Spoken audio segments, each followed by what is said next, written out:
मैं राहुल गांधी को और इरफान शरीफ दोनों को मैं चुनौती दिया कि इनको दोनों टेस्ट कराइए। ये लोग देशद्रोही है, जो विदेशी है उनका नाम काटा जाता है एसआईआर में, तो उनसे भी इनका फटता है। इंडिया में अराजकता की स्थिति है, यहाँ पे तो बंगाल और श्रीलंका जैसा हालत होने वाला है। ये कैसा नालायक आदमी है। पप्पू के हाथ में दे दें। पप्पू विदेश में जाकर के भारत की बुराइयां करता है। ये पप्पू भारत विरोधी आदमी है, ये भारत का आदमी हो ही नहीं सकता। गैस की किल्लत वैसे है नहीं कहीं पे, ये कांग्रेस का प्रोपगंडा है। बेटा बनाता है फॉर्च्यूनर पर रील, बाप बनाता है रिक्शा पे रील। कानून झारखंड में एक होना चाहिए। मंत्री जी को अगर औकात है तो नोटिफिकेशन निकाले। जिस तरह से इरफान अंसारी का चाहे वो रिक्शे से आना हो चाहे डीजे को लेकर, देखिए ये फर्जी मंत्री है और मैंने बार बार कहा कि अगर ये मंत्री है तो ये चिट्ठी निकाले पूरे राज्य के लिए कि आज के बाद पूरे राज्य में कहीं भी डीजे नहीं बजेगा। ऐसा नहीं कि रामनवमी में और सरस्वती पूजा में डीजे के लिए इनको कानून बताता है कि हाईकोर्ट और सुप्रीम कोर्ट रखा है, तो इनको यह भी बताना चाहिए कि ईद और मुहर्रम में आपको बजाने का डीजे परमिशन कौन देता है। आपको मस्जिद में जाकर सुबह शाम चोंगा लगाने का परमिशन कौन देता है। कानून झारखंड में एक होना चाहिए। मंत्री जी को अगर औकात है तो नोटिफिकेशन निकाले कि पूरे राज्य में डीजे आज के बाद नहीं बजेगा। कोई हिंदू मुस्लिम डीजे नहीं बजाएगा, कोई यहाँ झारखंड के लोग डीजे नहीं बजाएगा। लेकिन जब हिंदू का त्योहार आता है तब इनको डीजे याद आता है कि बजना चाहिए कि नहीं बजना चाहिए। ये लोग फर्जी लोग हैं।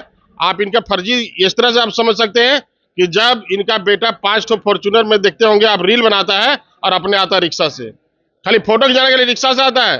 परसों दिन क्या किया, जिप्सी में लेकर आया साइकिल और फोटो खिंचा रहा है साइकिल से। हम आए मतलब उनका रिक्शे से आना टोटली मतलब क्या कहें पब्लिकली जो है कि ये सिर्फ फोटो खिंचाने का स्टैंड है इनका, ये सिर्फ रील बनाने का स्टैंड है इनका। बेटा बनाता है फॉर्च्यूनर पर रील, बाप बनाता है रिक्शा पे रील, यही इन लोग का और कुछ नहीं है। रिक्शा जो गैस को लेकर जो किल्लत हो रही है प्रधानमंत्री, देखिए मैं आपको बताता हूँ, गैस की किल्लत वैसे है नहीं कहीं पे, ये कांग्रेस का प्रोपगंडा है। हम लोग व्हाट्सएप पे फेसबुक पे कांग्रेस का जब स्टेटमेंट देख रहे हैं कि गैस का किल्लत है, गैस का किल्लत है, तो अब मुझे 14 के पहले जो कांग्रेस का सरकार था उसका याद आता है। जब कांग्रेस का शासन था तो देखते होंगे आपकी कहीं पे गैस नहीं मिलता था, गैस के लिए नंबर लगाइए, फिर जाके वहां लाइन में लगिए, माता बहन हमारे दिन भर उसी में लाइन में लगा रह जाता था। लेकिन जब से मोदी जी की सरकार में ना कभी गैस का किल्लत नहीं हुआ।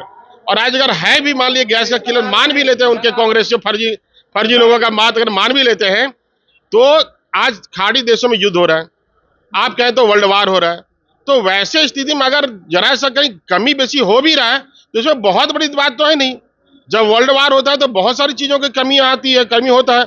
अगर इन लोग नालायक है, इन लोगों को दिख नहीं रहा होगा, इन लोगों को खाड़ी देश में युद्ध नहीं दिख रहा होगा, अगर ईरान पे इजराइल का युद्ध नहीं दिख रहा होगा तो अपना उलूल बुलूल बात बोले। सीधे इरफान अंसारी का कहना है कि उनसे अगर प्रधानमंत्री नरेंद्र मोदी से देश नहीं संभल रहा है तो वो इस्तीफा दे दे और जो इनको पप्पू के हाथ में दे दें। पप्पू के हाथ में दे दें। पप्पू विदेश में जाकर के भारत की बुराइयां करता है। ये पप्पू भारत विरोधी आदमी है, ये भारत का आदमी हो ही नहीं सकता। और सर्वविदित है कि ये भारत का आदमी है नहीं। ये भारत का रक्षा कैसे कर, जब विदेश में जाके बोलता है कि इंडिया में अराजकता की स्थिति है, यहाँ पे तो बंगाल और श्रीलंका जैसा हालत होने वाला है। ये कैसा नालायक आदमी है।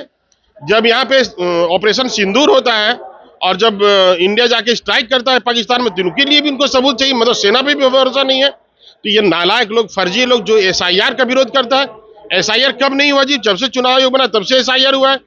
और एसआईआर में किनके नाम काटे जाते हैं, जो भारत के नहीं है, जो भारत में उनका नागरिकता नहीं है, जो विदेशी है उनका नाम काटा जाता है एसआईआर में, तो उनसे भी इनका फटता है। तो ये लोग तो फर्जी आदमी, देशद्रोही लोग हैं, इन पे मुकदमा होना चाहिए। एक लास्ट सवाल, जैसा कि आपने बहुत बड़ी बात कह दी कि इनका डीएनए टेस्ट कराया जाए, मैंने तो उनको चुनौती दिया है, मैंने उनको भी चुनौती दिया, इनका आकर राहुल गांधी को भी चुनौती दिया है। मैं राहुल गांधी को और इरफान शरीफ दोनों को मैं चुनौती दिया कि इनको दोनों टेस्ट कराइए। ये लोग देशद्रोही है, इन लोग को एसआईआर के तहत बाहर करना चाहिए।